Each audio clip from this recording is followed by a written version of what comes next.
Okay, we all recording? Uh-huh. Everything is running fine on my end. Alright, everything's running fine. Then let's get this party on the road. Hello, ladies and gentlemen. We are the... What was our name again? I already forgot. The Salty Triangle. That's We are the Salty Triangle podcast, and we don't have any internet presences whatsoever. Like, we're not famous, none of us have any big accounts or anything, so yeah. Why don't we start with introducing ourselves? There is me, Sheila, who is actually not your host. That honor belongs to Speedy. Go say hi, Speedy. Hello, that's me. I am Speedy. And on the other hand, we have Pory. Hey, I am Pory. Hi. Moving on. I am giving the mic... No, sorry. Did you have anything more in the pipeline, or...? I was just about to say that I was giving the mic to our actual MC over here. Yeah, that's me. I am the MC. So, what I want to start with is some feedback, or rather follow-up on last week, or 2 weeks ago, which you might be thinking, well, this is episode 1, right? We do these kinds of things regularly, so to summarize quickly, last time we told each other to watch a thing. I was gonna have to watch Gotcha, Sheila was gonna have to watch Gotcha, and Addict. No, I was also gonna... I fucked that up, didn't I? You did fuck that up. Okay, so Speedy was going to be watching Gotcha and Addict, the music video that came with Hazbin Hotel. I was supposed to watch Gotcha, and Pory was supposed to be watching Hazbin Hotel. Pory, you watched Hazbin Hotel, the first episode, like a few hours ago. Mm-hmm. What your first your first impressions? I liked it. I don't know. I don't have much more to say. The bloke that is the radio bloke, I like. Yeah, I like him. The radio demon. I like him. Yeah. Alistair. Does the whole plot or the rest of the characters not interest you at all? Right, it's not that they didn't interest me. It was just I was like, I like this. I mean, I didn't feel very strongly about it. Yeah, to be fair, Alistair kind of steals the show. I enjoyed it. But then there's Angel Dust. You didn't even like Angel Dust? I liked him. He has the best lines. I like him. I don't know if I... Now, for me, I like the radio guy as well. What was his name again? What did you say? Alistair. Because he's the part of me that is interested in the show. He's I don't like the story where it kind of wants to rehabilitate the people in hell, because the whole idea about hell is that it's fun because it's chaotic and evil. Not... That's the joke. The whole idea of taking that away from hell sounds pretty lame. And you haven't changed your mind at all, even after watching Addict? No, I haven't. Because the one thing that Addict tells you is that, at the very least, one of the people, and chances are that's for a lot of the people either, is that the problem isn't so much that they are evil, the problem is that they are broken. Right. But... True. And that can make for incredible storytelling. But I would still rather see the whole idea of the hotel failing, just like Alistair, than seeing it succeeding. So I can relate to him much more, and he's pretty powerful, and he has cool design. I absolutely love his design. I'm still not entirely sold on his personality. I love his personality. Although some of the things that come out of his mouth are just pure fucking gold. I had to watch Addict, which is a additional music video connected to... That kind of explains how one of the characters got to the hotel. That's like I was gonna watch that, but I chose to watch the thing I gave a 1 out of 10 anyway instead. So that was a really good decision. I think you would have liked Addict more than that show. You think I would have given it more than a 1 out of 10? Music videos do not have a lot of value for me. That's because you suck. They're a thing for me to enhance the music rather than to tell a story, or the other way around, for music to enhance the visuals. Does anyone disagree with that? Does anyone disagree with that? I mean, it has to be one or the other. I mean, I think Sheila does. I mean, it has to. I 100% disagree. I mean, it either has to be the music enhances the storytelling, or the storytelling enhances the music. I mean, or they work hand in hand. That's also a possibility. and enhance one another. True, but for me, even the whole, the music enhances the storytelling in a music video. I find it very difficult to even pay attention to a music video if it's like that. Because music videos are 3 minutes usually, maybe 4, maybe 5. I think that one was about 5, And you need to either know so much about the particular thing, or you need to look very deep into symbolism to really understand any kind of a story that's happening in those 5 minutes. Yeah, that's the fun You're part really about it. hyping this music video idea up. I mean, you're selling me on these music videos. No, the whole thing about music videos is that they're about the music, and the visuals just enhance the music. And the other way around is just way too much effort to just tell a story. Just tell a story a different way. Why? Why would you? Oh yeah, dear viewers, let's give a small disclaimer here. Speedy is a lazy ass. I am, but that's got nothing to do with this. I mean, you literally said it's too much effort to like keep paying attention or whatever, so that has everything to do with it. No, Yeah, I don't like music videos because I have to pay attention. no.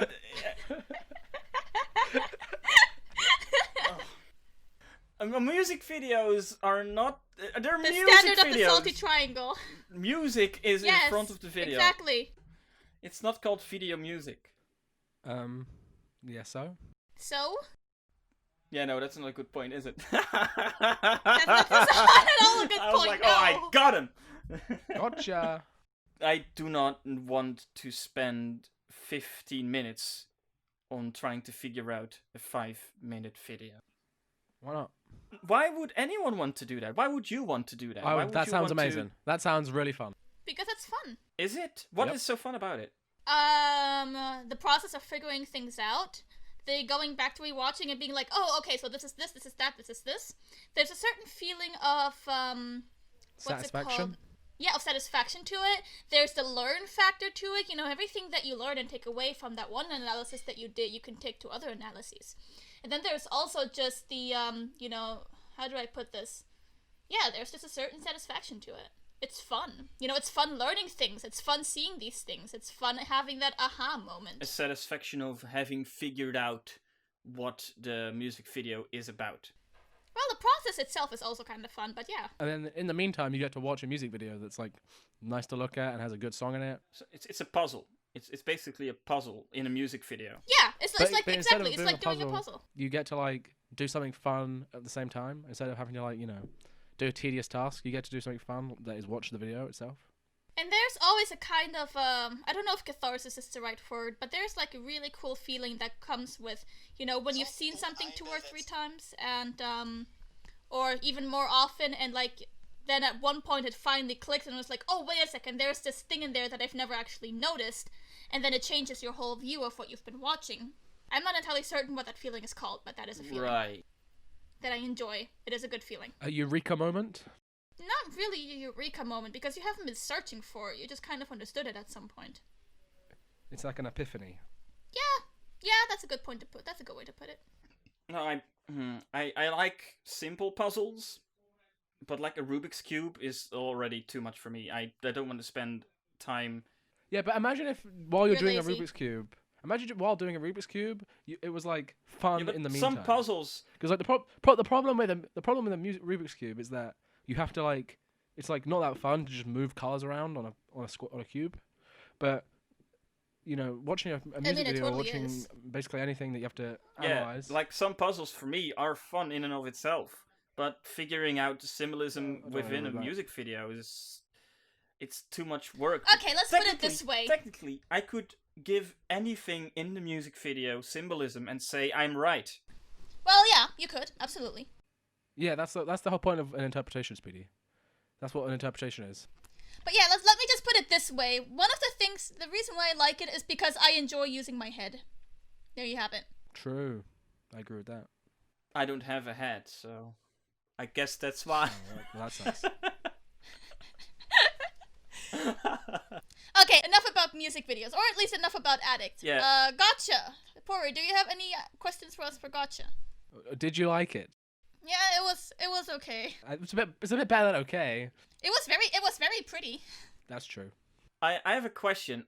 Are all of the characters in that music video already Pokemon characters, or are some of them Not the girl and the guy that had the Pikachu. In the very beginning, there are two characters in there. In the like, there was a very beginning. There was an homage to a movie. I forget which one it is. And those four aren't part of it, and then like the two main characters are not. But literally, all of the cameos that you see are part of the Pokemon world. No, the four. What you mean, the people on the train there's track? 4. Yeah.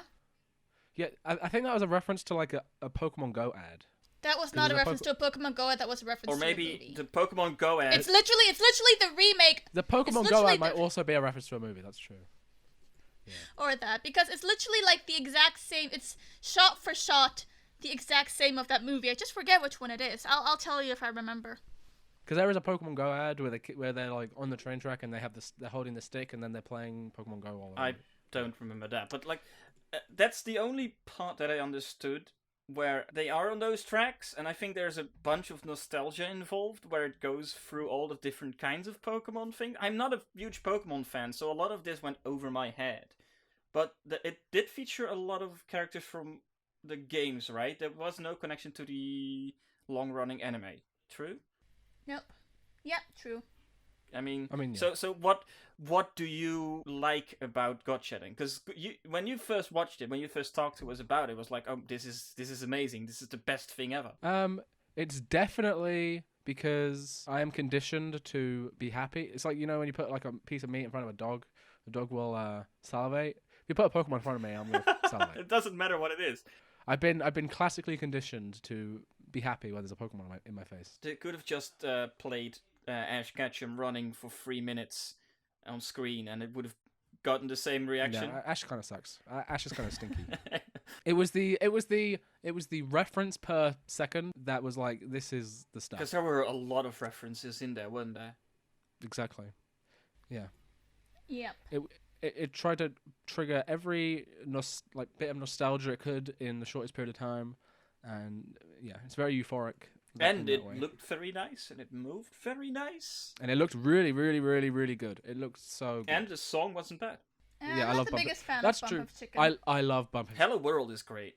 I think Hello World was the opening to Blockade Battlefront.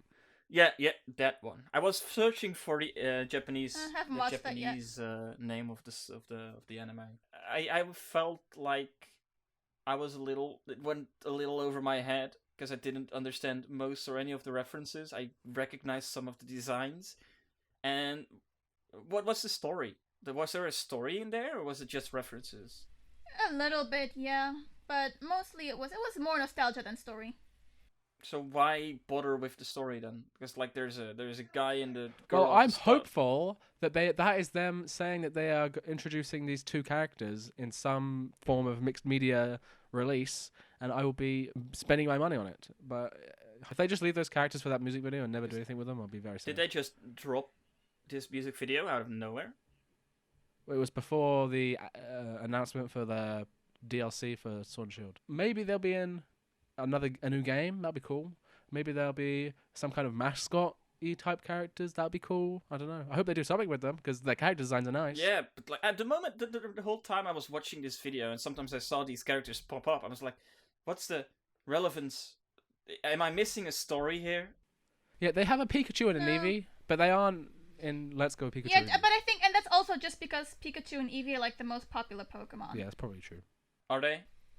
They're yeah, they are. Pikachu and Eevee are the two mascots, the two big Pokemon mascots. I mean, the first 3 starters are also pretty popular, and Mewtwo. Yeah, but they have nothing, especially not in Japan. They have nothing on Pikachu. And they also have like their assigned trainers. I mean, I guess Pikachu does, but Eevee doesn't really have a trainer assigned to them. So, and Pikachu is like, he usurps any kind of expectation you have. He can be put on literally anything. And Pikachu is like the biggest poster child ever these days. Not sure about that. I think there would still be Mickey Mouse, to be honest, but for anime, For anime. I guess Mickey Mouse. Not in Japan though. In Japan, Astro Boy is still bigger. Astro Boy is bigger than Mickey Mouse? No, bigger than Pikachu. Oh, Yep. Really? For like anime as a whole? Just in general. Like Astro Boy in Japan is one of the most well-known characters and things. It's kind of like, it is basically the Japanese version of Mickey Mouse. Are there still like ads running with that guy in it? I would not be surprised. I'm pretty sure there are. There's a kids show that's like been running forever because it's always on the seasonal chart. There's one with like 10,000 episodes. Yeah, well, yeah, like on the seasonal chart every season there's always a short kids show that has like I don't know how I would describe it. It's very like minimalist. Minimalist would be a word I could use. I get it because it's easier to animate. And it's pretty chibi. Yeah. And it's pretty chibi as well. Yeah. I mean, it's for children. Like there are so many children shows in anime, especially from the 90s, that are very well known in Japan because Japanese otaku from now grew up with them. But that no one in the West knows because no one in the West grew up with them. Because most of these aren't ever brought to the West. So yeah, pretty much. And that's why some of the longest running series are children's shows that almost no one knows. I mean, you could probably look it up on Google or Wikipedia or something. Like like list. Doraemon. Doraemon isn't Sazai-san is the longest running cartoon, right? Which one? Sazai-san? Sazai-san, I think that's correct. Yeah, that could be. I think that's correct. I think correct. That one has like more than 10,000, 20,000 episodes because it's been running. I think it has like 8,000. I think it has like 8,000 episodes. Goodness gracious. Hold on. Suzai-san episode count. I think it was in the 10,000s. I don't believe that's true. No, never mind. I was incorrect. 7,071 currently. That's still a whole bunch of episodes. It is the Guinness World Record for the longest running animated television series. But to move on to something else, we have been watching stuff as well. We watch anime, surprisingly. Who would have thunk? What about you, Sheila? What have you been watching lately? You mean since we last talked? Yeah. Anything at all? Nothing. Yeah. Well, no, I finished the third season, or did I do that last time already? I finished the third season of Free at some point, but I'm not sure if I did that last time or if I did that in between the last 2 weeks. You had spoken about Free, but I don't remember. Yeah, I don't. No, so I finished the last season, the newest season of Free, and that's just about it. Anything to say? But I mean, it's the third season, so you probably like it. Yeah. I actually like that one a lot less than I like the other two. What's the difference? In short.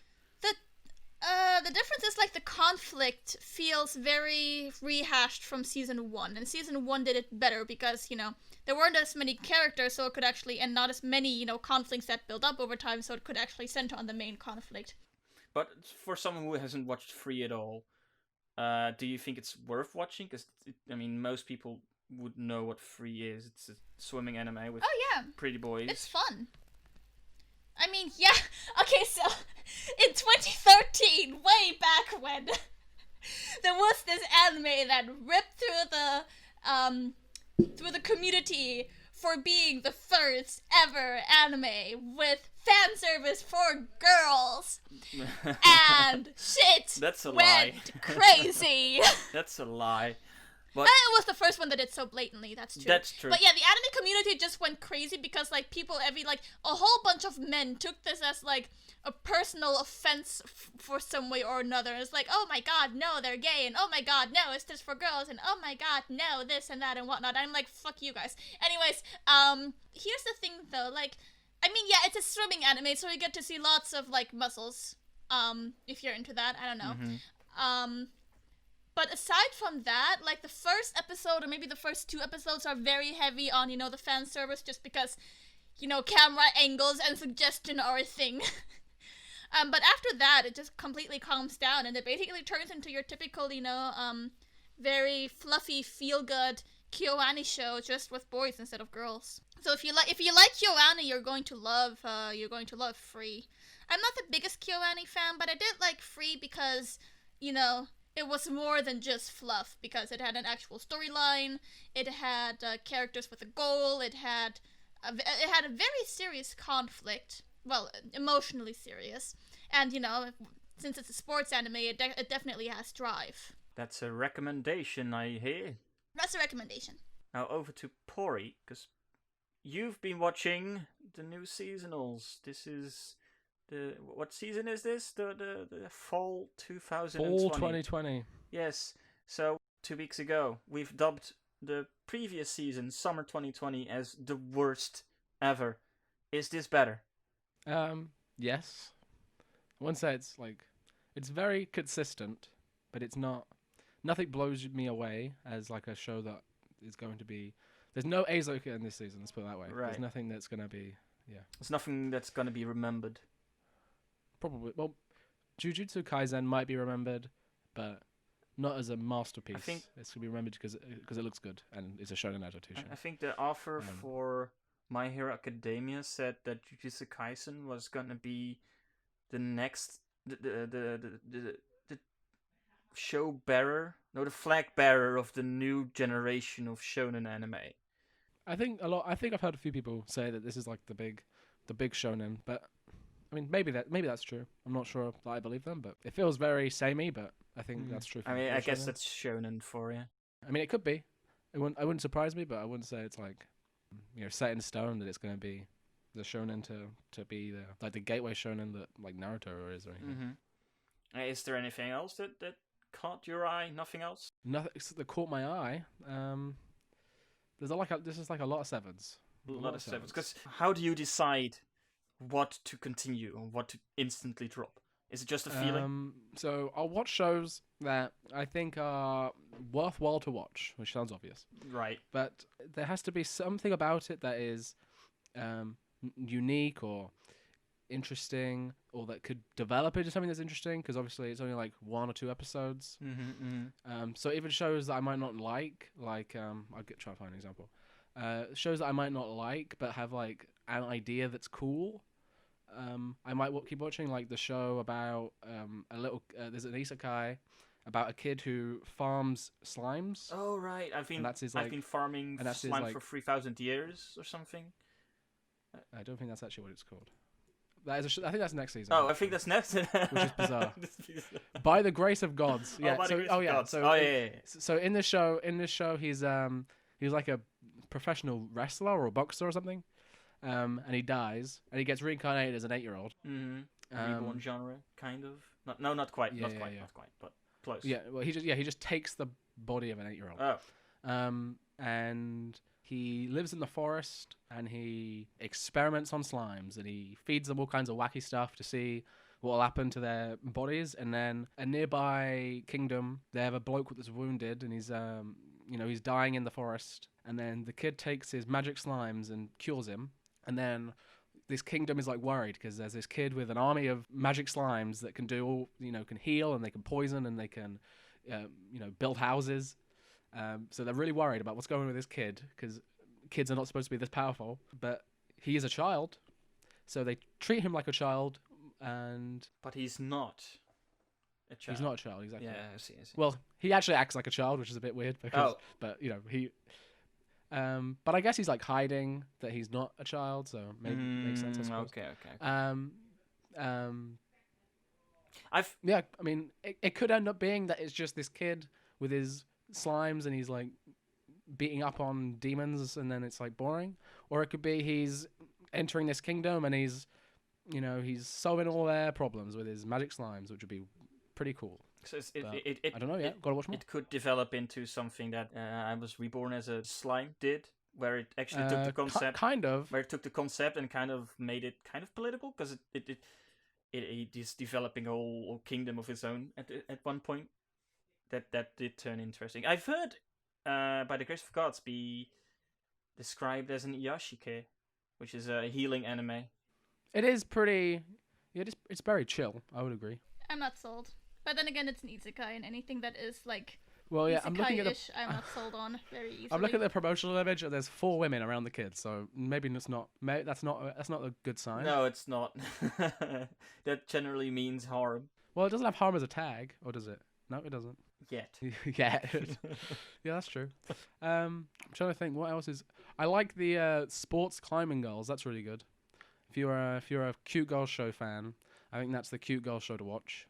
other than Gochusa season 3, which is pretty cool. I'm just waiting on Giguk to make jokes about how he got into rock climbing because he watched some cute anime girls doing it. You know, The show really tries to sell you on rock climbing. Like, it does a good job trying to sell you on rock climbing. Talks about I do rock climbing once in a while. It's fun, but like I'm not a cute girl doing cute things kind of person. a good anime, especially about sports or a niche subject, a good one like that will sell you on it and will make you want to do the thing. Like I remember watching Kuroko no Basket and just actually buying a basketball and trying to. It's not even a good show generally, but it is very good at being It's very hype. It's a very hype, and it's very good It's at being a basketball show. Okay, but did you go out and play volleyball because Haikyu? I hated volleyball before I watched Haikyu, and I don't even know why I decided to watch Haikyu. Maybe I wanted more sports, and Kuroko no Basket just wasn't doing it for me anymore. At a certain point, it gets less for me, Kuroko no Basket. So I decided to just go and watch Haikyu because everyone was hyping it up. And it turns out the reason I didn't like volleyball was because I never knew how volleyball actually was meant to be played.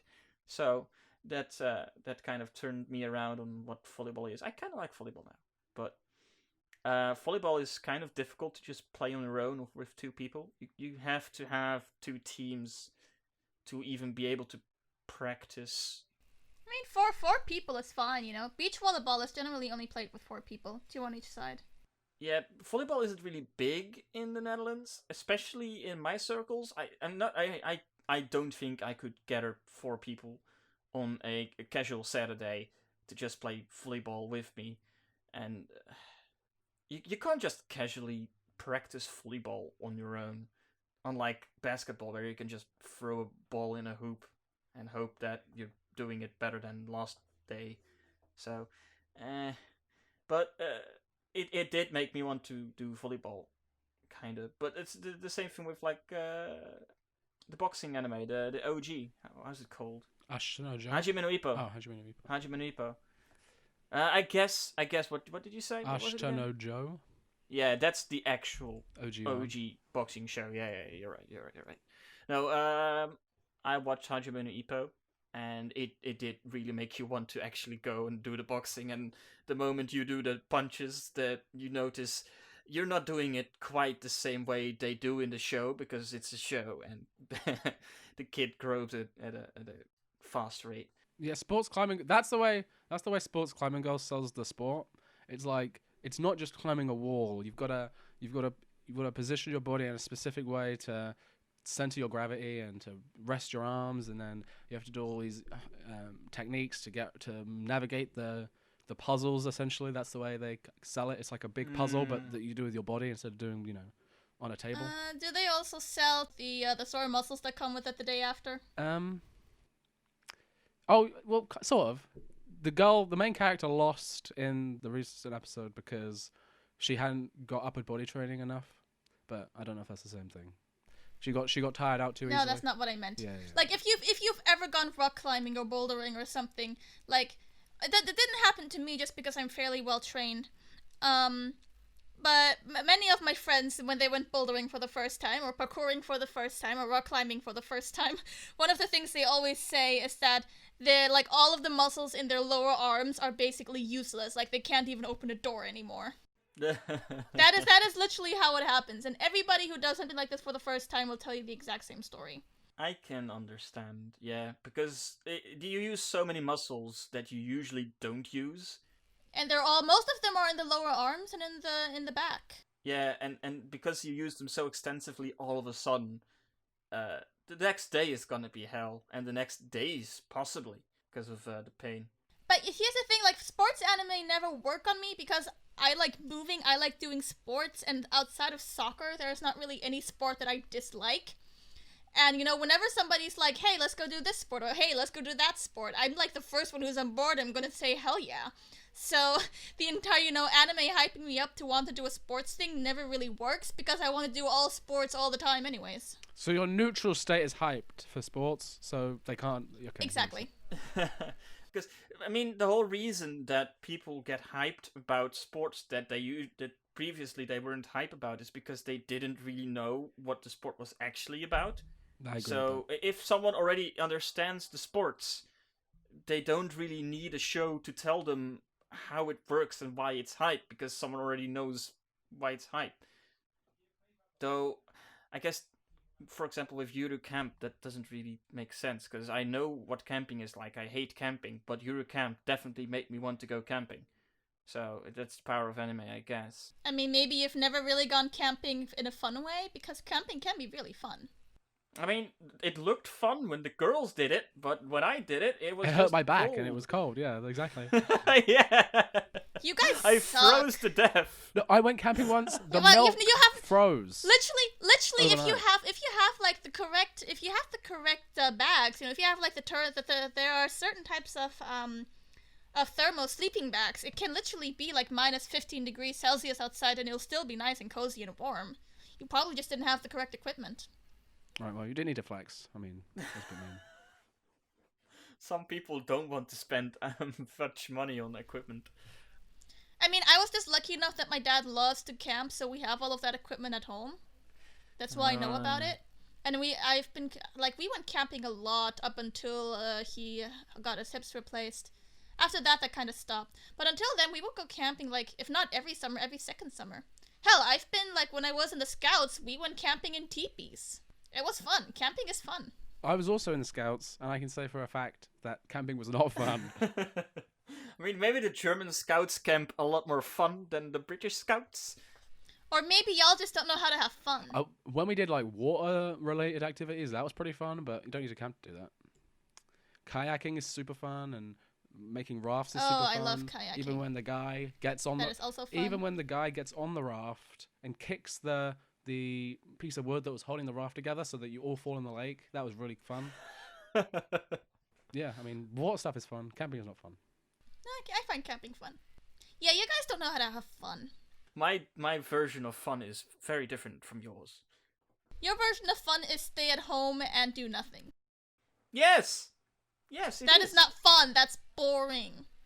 For Everything. you. Okay, it can be fun if it's for a few days, but like everything can be fun. Yeah, but Everything you're has the potential restless. for being fun. You're a workaholic, so you always have to be doing something. I don't work like that. I need to be able to just not do anything. And Because you don't even try to find the fun in things. I know, I do find the fun in the things that are right around me. Huh? Speedy is a simple man. That's what. I am a simple man, yes. I see things around me, and I have fun with it, because if it wasn't fun, it wouldn't be around me. Okay. You You don't know how to have fun. I do. I stand by what I said. Yeah, I stand by what I said as well. Disagree to agree. Disagree to agree. Does that Agree work? to disagree. Disagree to agree. That's, Agree that's to next disagree. level. Disagree to agree. I mean, that's the same thing. No, it's just it's not the same turning thing. the words, It's not the same thing. It's definitely not the same thing. I mean, you guys talked about what you've watched. I finished 3 things. Last Exile, which I talked about last time, which is like a steampunk pilot kind of thing. Pretty good. Don't want to spend too much time on that, because I want to talk about Durarara. We've all watched it. A rare occasion where we've all seen the show. That's pretty rare. Yeah, that's why I want to at least mention it. Like, I've always also watched The Ancient Magus Bride. Was also pretty fun. But what I want to talk about Durarara, because Pory, you said to me elsewhere, it's not worth it to watch the other 3 seasons. I agree. No, I mean, someone else could have said it, but I agree with them. Yeah. Sheila, you said like it's not that bad. It's not that bad. It's just not as good. It's just like, yeah. It's nowhere near the first season. So here's the thing. It's like, by comparison, you go to the first season, you get to the next season, and you're like, wait a minute, this is nowhere near the grandiose of the first season. Then yeah, by comparison, it's shit. Right? But really, it's not shit. It's actually still pretty good. It's just not as good as the first season. Would you recommend me to watch the other 3 seasons in time? Yes, absolutely. I mean, Pory. I mean, I agree. Like they're not bad. Well, I've only seen season 2. I didn't watch past that, but it was like it wasn't bad. It was like good, maybe somewhere between okay and good. But with all the endless amounts of shows you could watch, watching like a worse version of a show you've already seen seems a bit redundant to me. I mean, I don't find it to be like a worse version of the show, because the writing, like in the next seasons of Durarara, becomes it turns very it's a bit different. Like, yeah, the general things are still here, following all of these different characters, each one of them having their own story, several of them colliding and becoming the same story at some point. Connections here or there. But in many ways, also the story turns very different, because you can't really have the big payoff anymore. Like the 2 big payoffs of the mid-season finale when what's his name, Mikado, brought everyone together, and then like the end-season finale where everybody is, like the 3 friends are basically the rulers of Ikebukuro. You can't really have payoffs like these throughout the show, right? Time and time and time again. 2 of them was already stretching the mark for some people. So the writing takes a bit of a different turn, in that things happen not to go into a greater plot line sometimes, but just because they happen to these individual people and their individual stories.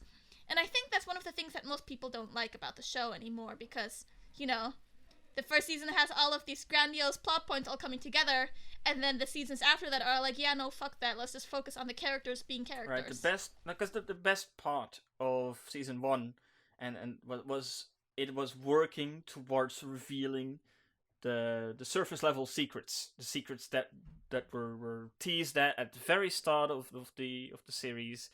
It worked towards revealing those secrets by the end of the first season, and now that the secrets are out, where do you go?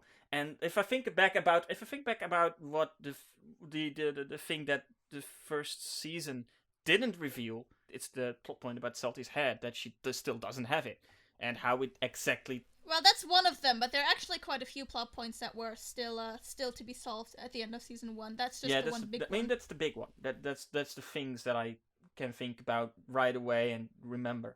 But I saw the thumbnail for the 4th season of Durarara, and it actually had the head still on there. So apparently they haven't resolved it by then. That's a lot of seasons to resolve that one plot point. Well, it's not so much. It is resolved, just not in the way that you think it is. And how do I put this? Okay. Without spoiling anything for you, that makes it difficult. It is resolved, but not like the main conflict around the head is resolved. Okay. But a whole bunch of other conflicts pop up, like stay, pop up, change, and whatever. Right. Yeah, all of that happens. I don't think the problem with the later seasons is that it's like a more slice of life-y. I think it's just that the other people they add to the show are just like not as interesting. Like the blue-haired guy that tries to bring back the blue scarves or whatever they're called. The blue squares. Oh yeah, trying to reinitiate the turf wars. Yeah. That kid I did not care about. I mean, that sounds kind of redundant. The whole idea about the end of the first season is that to end it. So bringing up the whole conflict again sounds kind of stupid. Oh no, they're not bringing it up in the conventional way. There's just this one kid who tries to get it back up, but because the plot point was already resolved, he's kind of, well, I'm not going to spoil what happens, but things don't happen the way, like, it's not a repetition of the plot point, let's put it that way. Okay. Continue. Sorry, Pory. Yeah, and then there's like the mafia is more important, and the but the mafia plot point I actually find pretty cool. I don't know. Especially because they get in contact with the Russian mafia, which is also really cool. I can't think of them progressing that significantly. I think they introduced 2 characters who are Russian, but I don't think it goes much further than that. You know what I find weird? There's a Russian black guy. How many black guys live in Russia? I have no idea. Is it really important?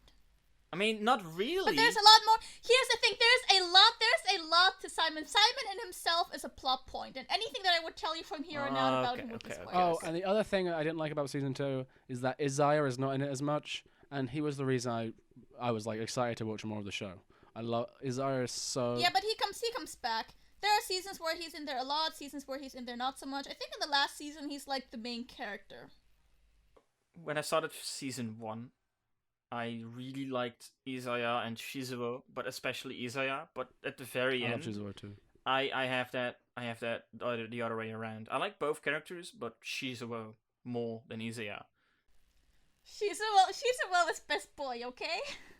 Isaiah and Shinra and their like distorted view on humanity is so interesting and so fun. It is. I like Shinra. I like all of the characters, really. Here's the thing, is like none of the characters are really boring. True. Well, except maybe for Mikado.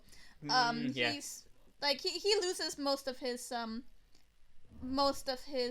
appeal after his secret. I was so there really so isn't much more to him. I was so hoping that the moment they revealed he was the leader of the dollars, they would just give him some extra balls to actually be a leader to the dollars. But instead, he was still the same whiny, quiet kid.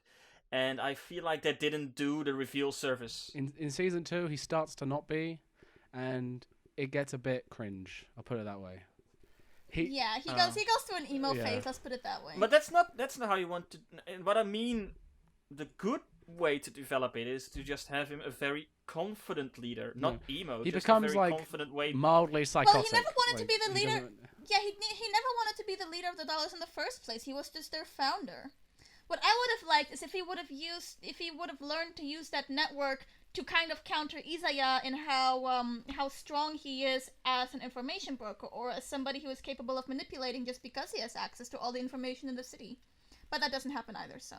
That's a missed opportunity for sure. Agreed.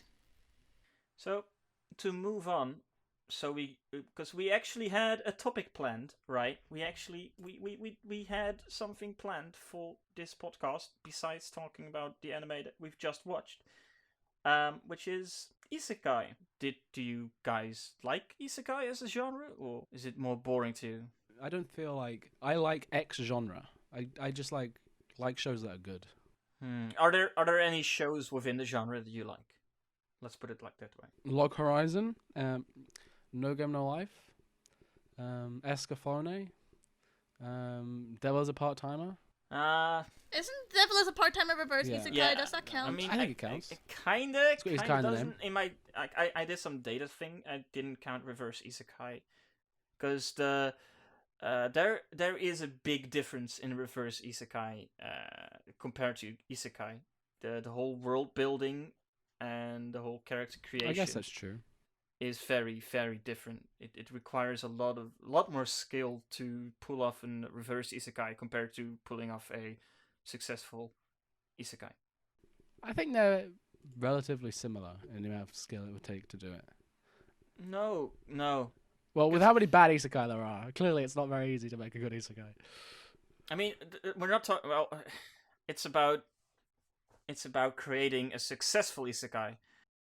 Yeah, I think it's actually harder to create an actual isekai. Like, okay, it's not hard to create your everyday isekai, but it's hard to create a good isekai because good isekai means a lot of from the ground up world building. Yeah. Versus a reverse isekai doesn't necessarily need that. You can leave a lot of things, in the dark or, just kind of like vague and hazy here, because the entire point is how would a character that isn't accustomed to our world react to our world.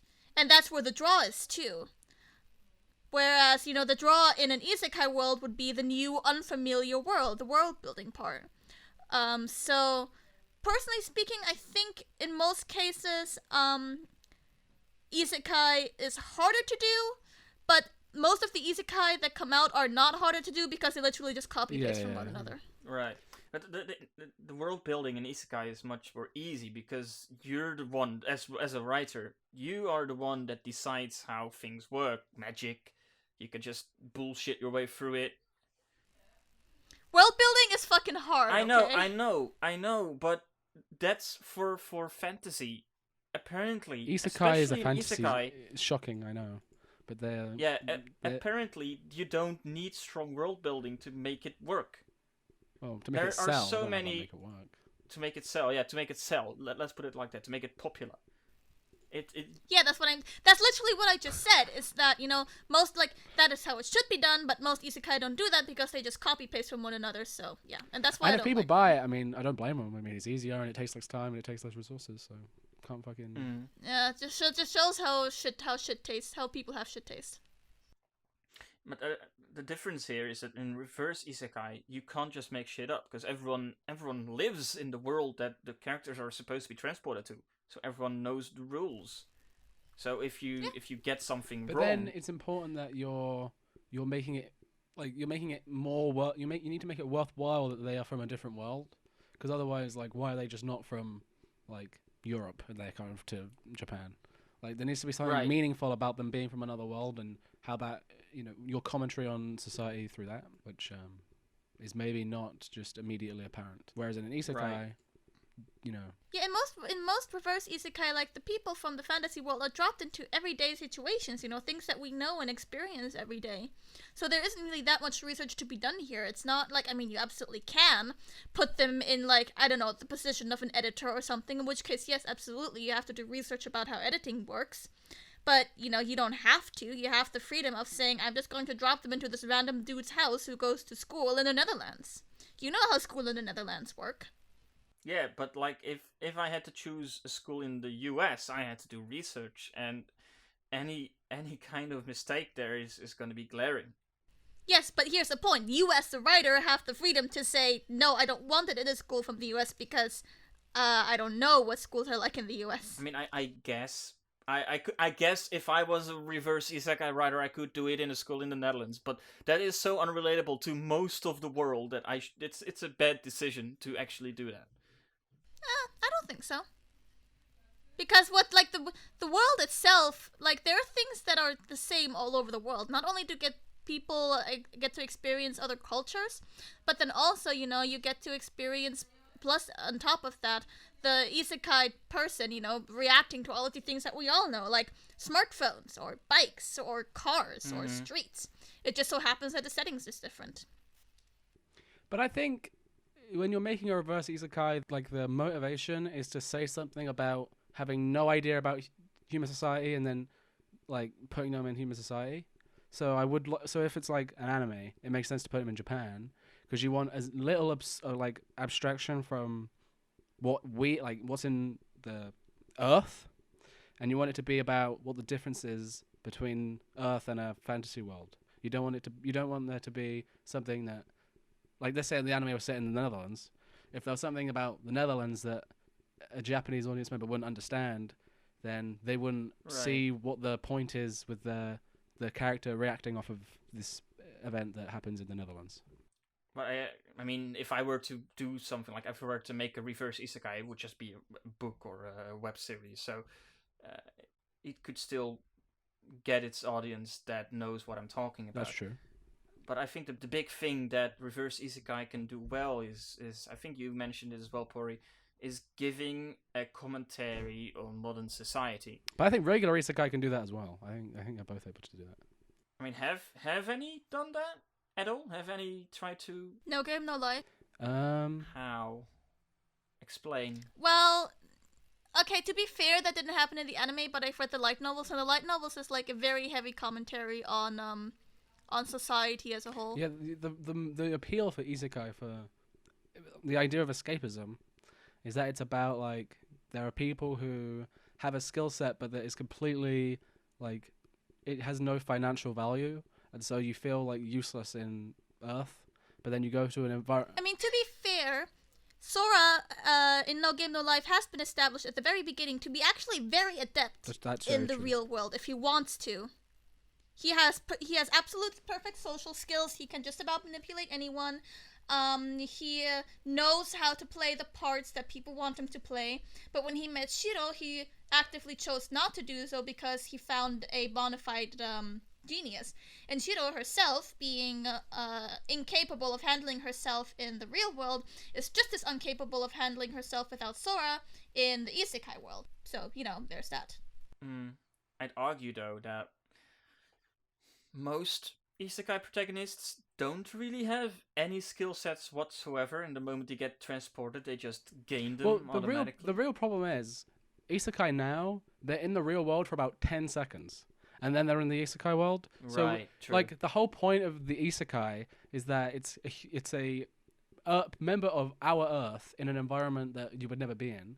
But if we never establish what they are in our world, then it's basically just a fantasy story. But they say they're from somewhere else. Like, Exactly. Right. It's a cheap way to make relatable content. yeah, exactly. Plus, power fantasy. Because like you could have a show about a doctor, and they're sent to another world, and they establish like a hospital in medieval land, and they cure like the plague or something. Like that's a show. I have literally read an isekai that. That's the whole point. But they don't do that part. They skip that part and they just do the fantasy part, which defeats the whole point of it being an isekai. Yeah.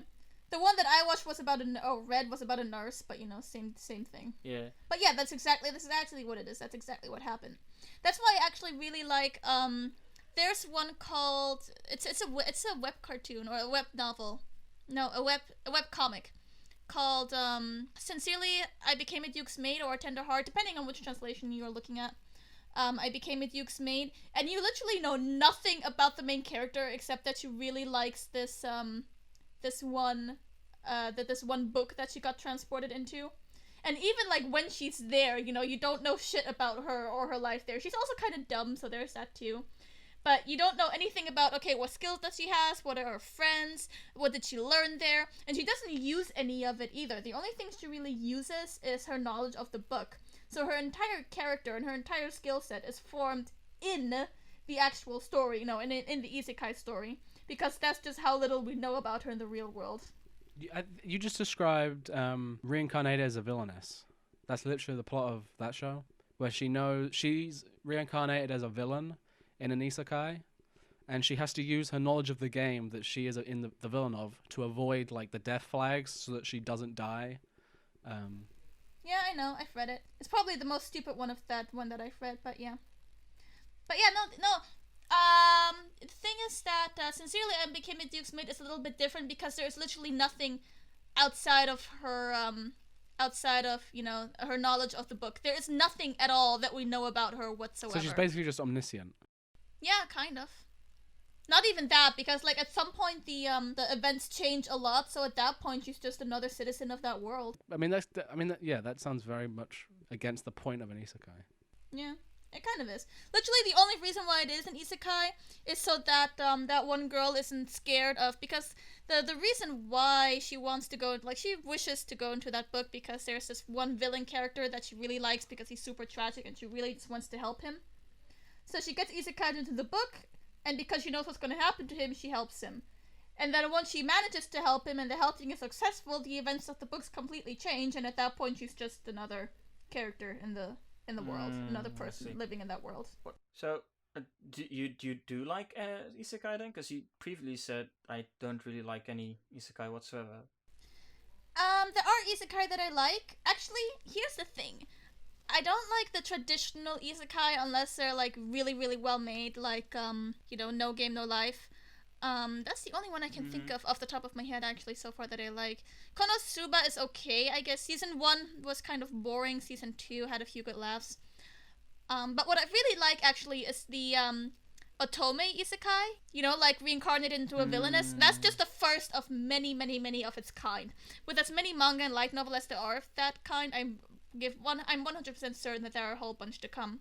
But the reason I like them is because many of them have like the same similar, like Renaissance European setting.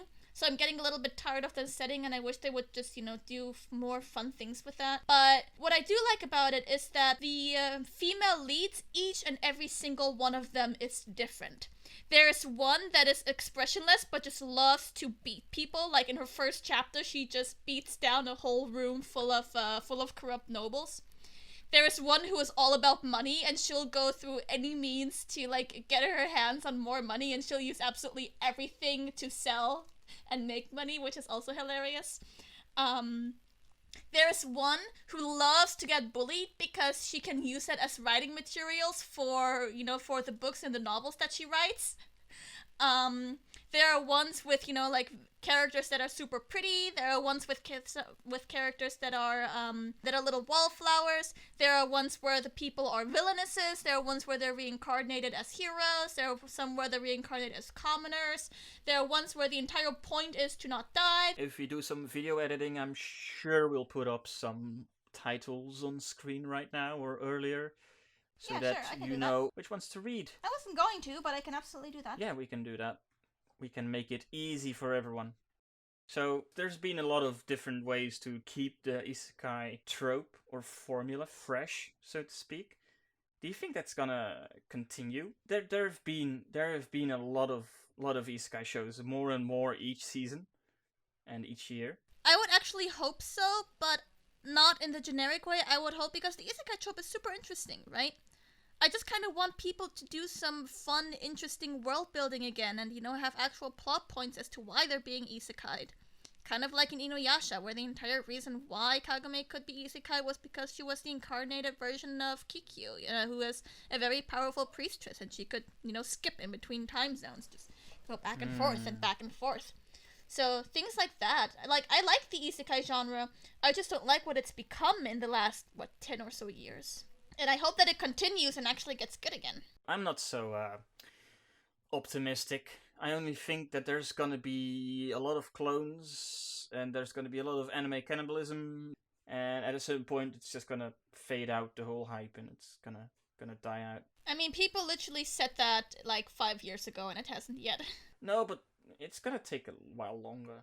The cycle from source material to anime takes a while. Sword Art Online started in 2009, and the first anime came out in 2012. Well, it was technically written before that, but the light novel started, the light novel started in 2009. Was there something before?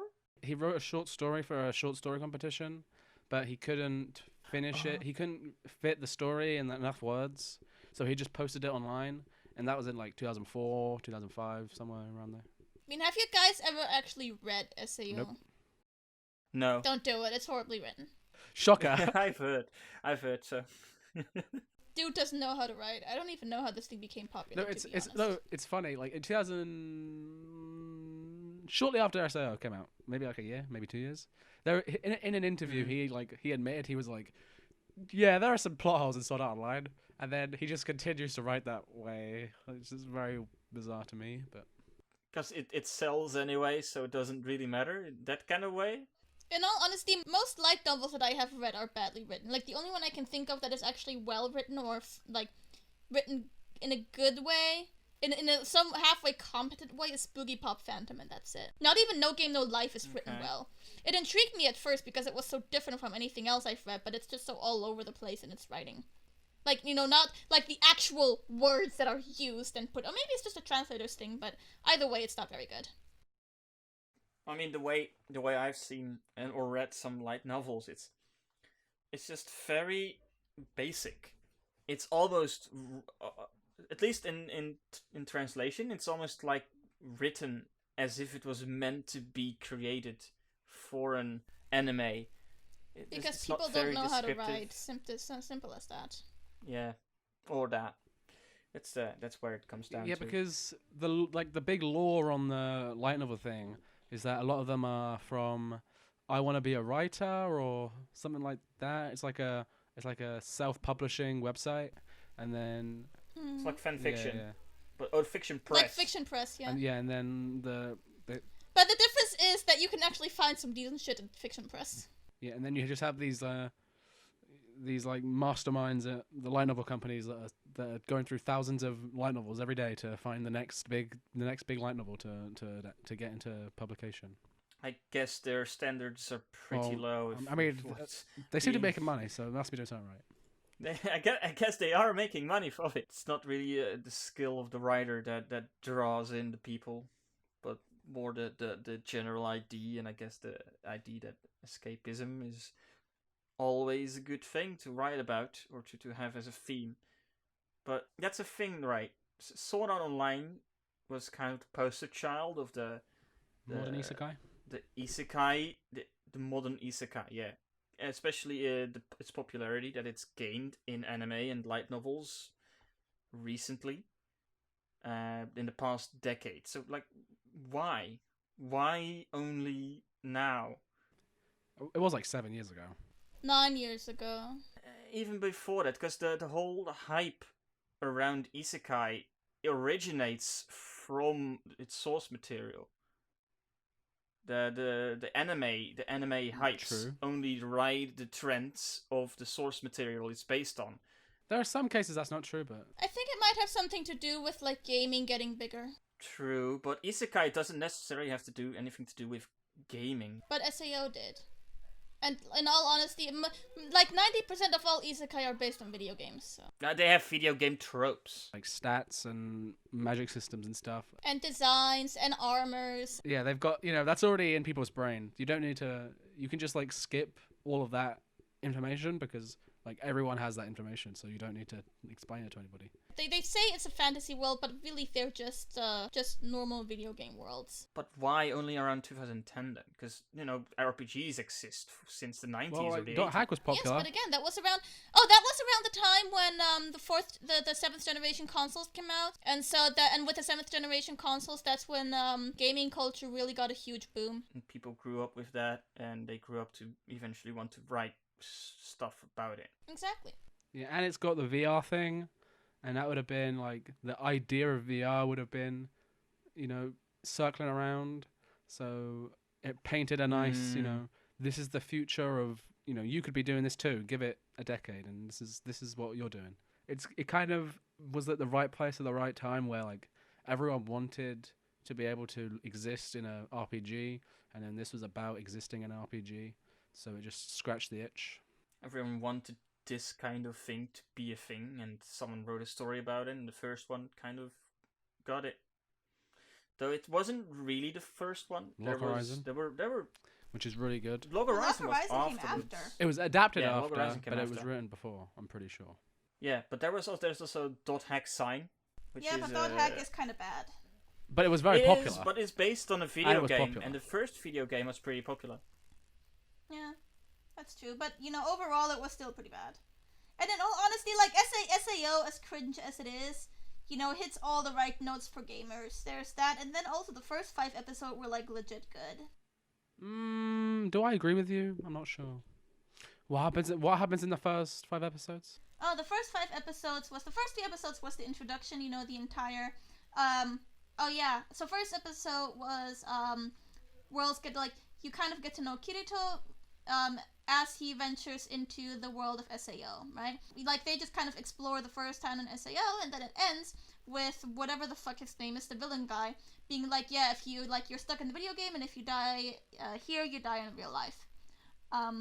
So that's where the first episode ends. Then the next 2 episodes is, Kirito kind of just fucking about, trying to, like, do things, get to know people, and it ends with this, with, him getting to know Asuna, who at that time is, just kind of like this mysterious badass, and you don't really know what her deal is.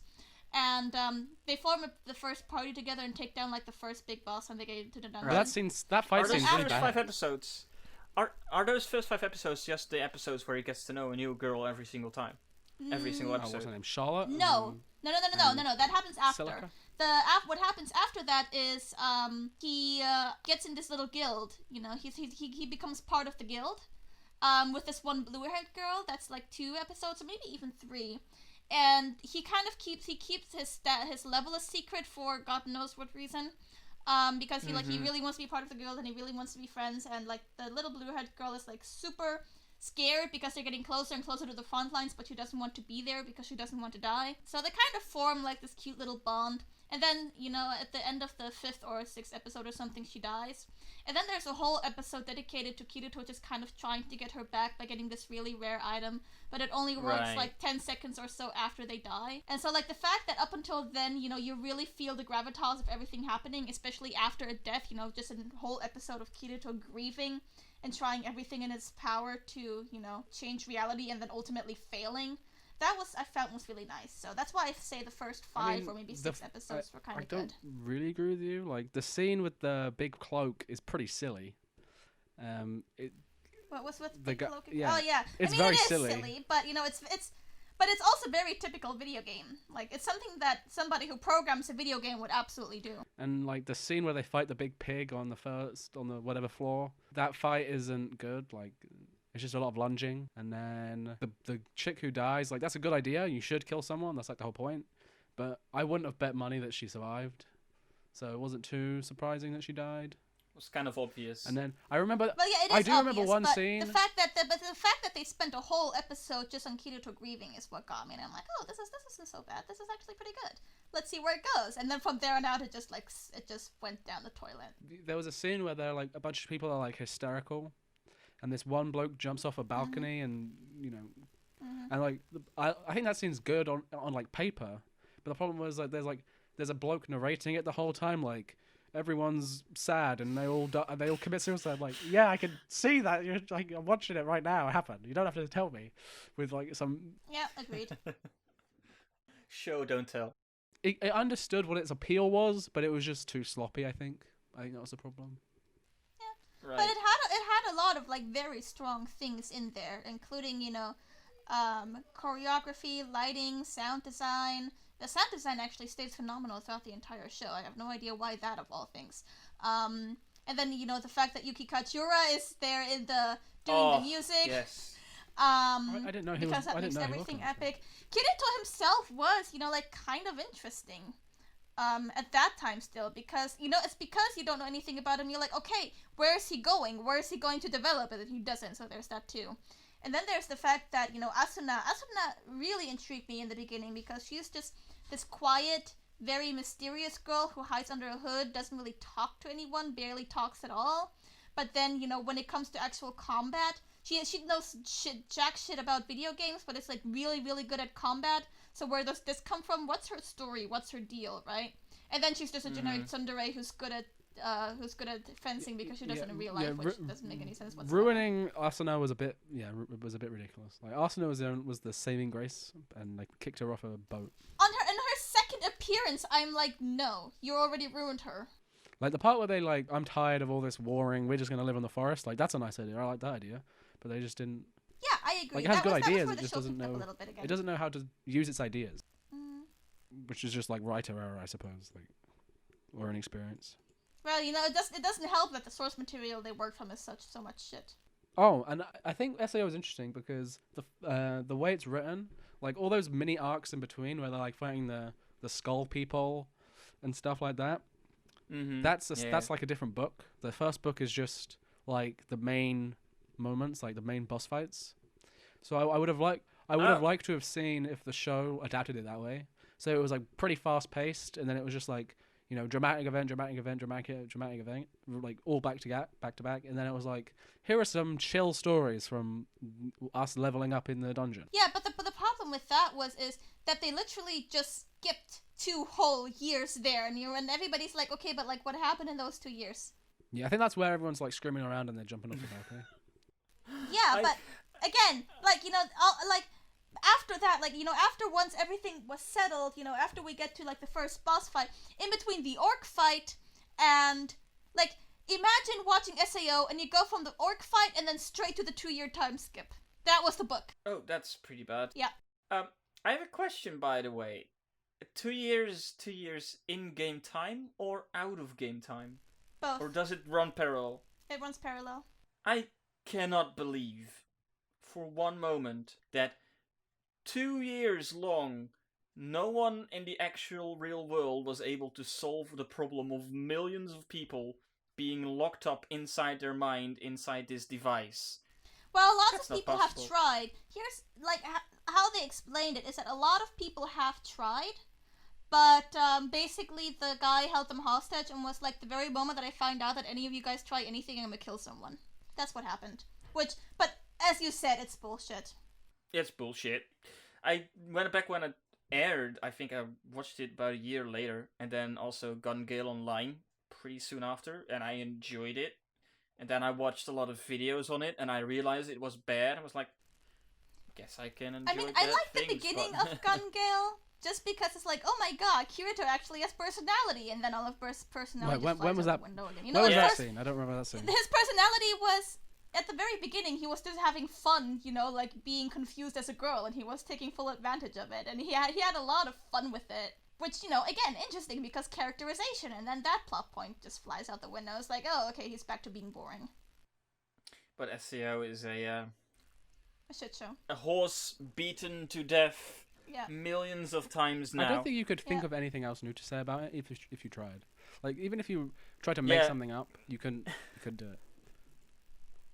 Every take has been made. Pretty much.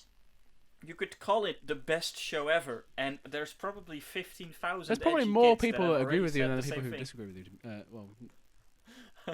Because it's. And I don't even agree with that. But also, you have to give SAO one thing. It looks very, very, very pretty.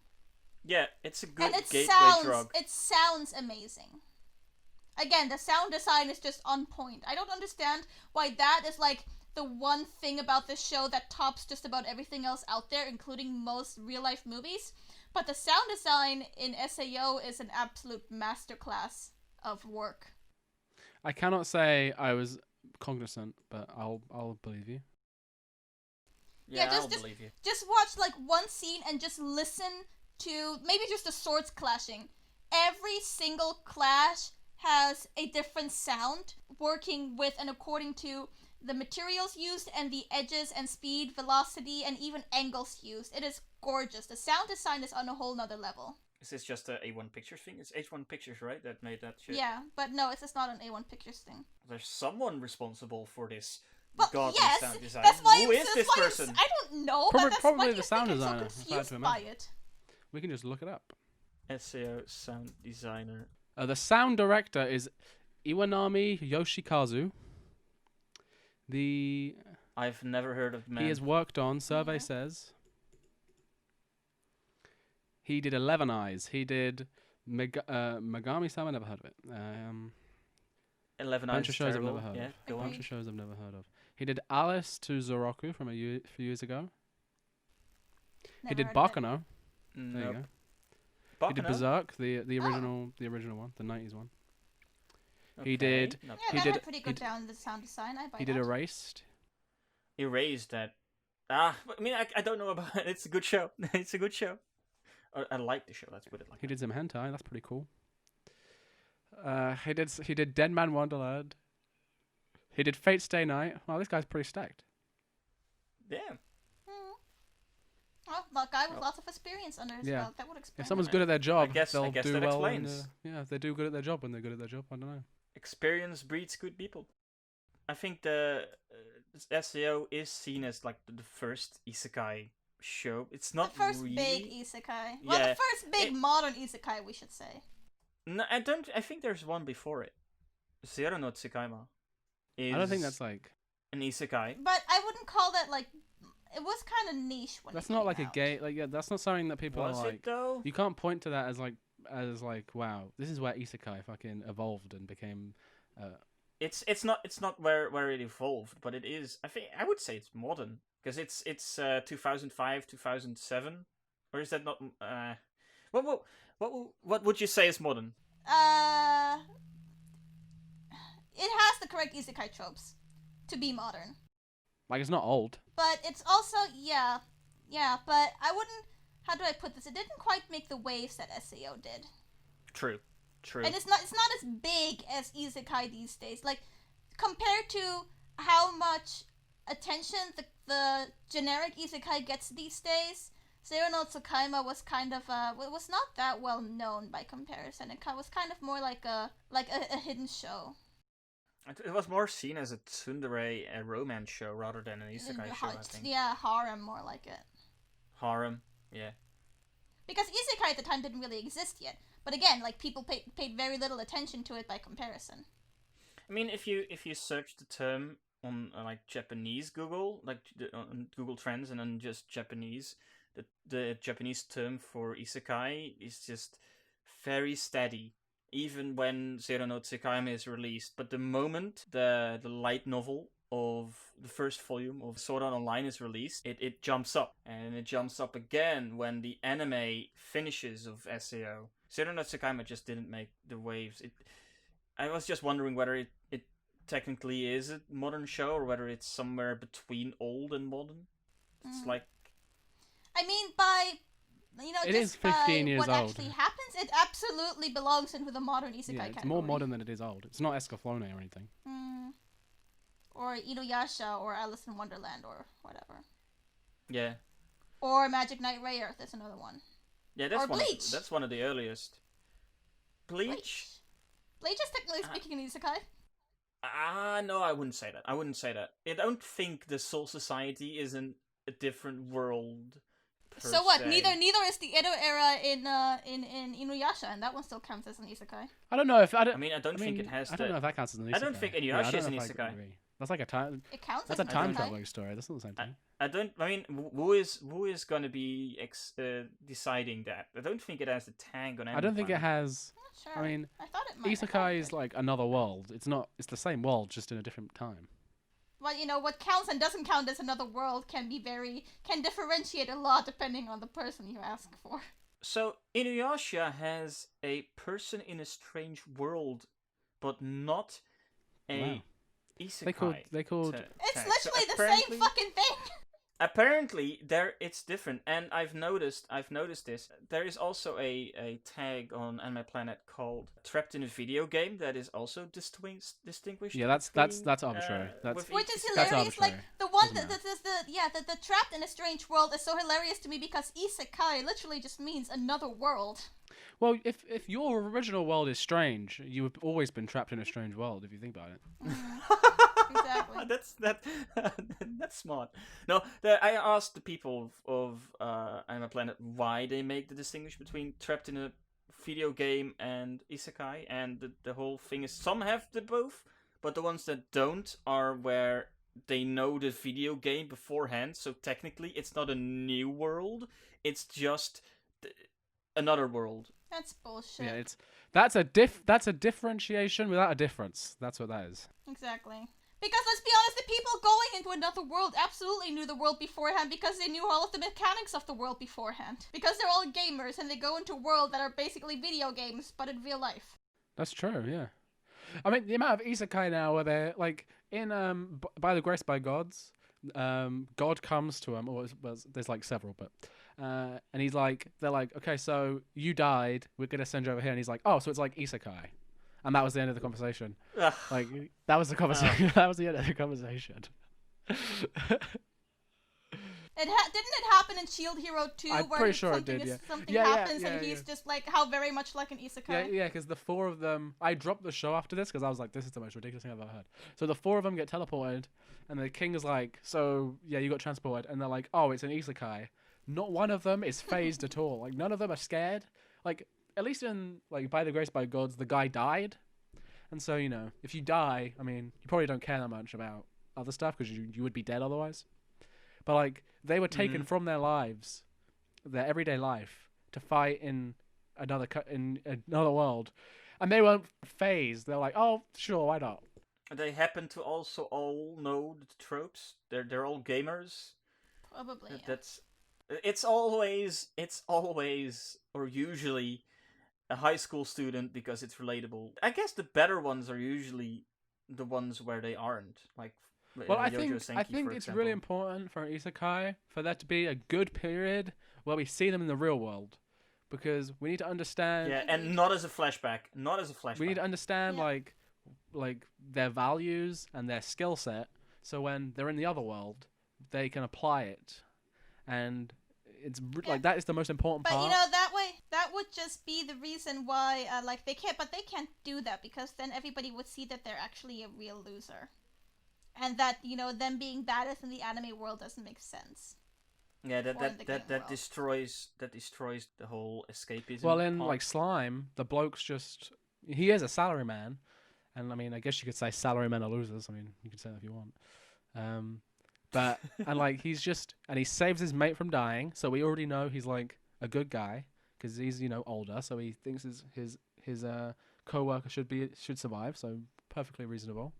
And we understand he's like a bit of a cringe otaku because he's like, throw my hard drive in the bath or whatever.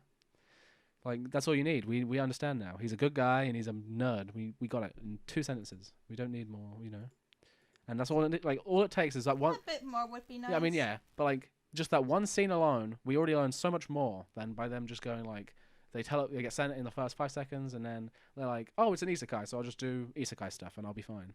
I mean, Yojo Senki has a little bit of that too, where he's shown to be very ruthless and very efficient, and he doesn't really care about the feelings of others as long as he is supposed to be doing his job. So like, it's just a job. I don't really care. That kind of sets him up as a very different kind of protagonist than any of the other protagonists that you usually see. That's why I like Yojo Senki so much. But I do think that brings us to the end of what we want to talk about. And we've... Yes, good. I'm hungry. I want to go eat. My roommate's cooked. So, to sign off, we will be back eventually. We'll see you around. Bye-bye. Bye. Bye.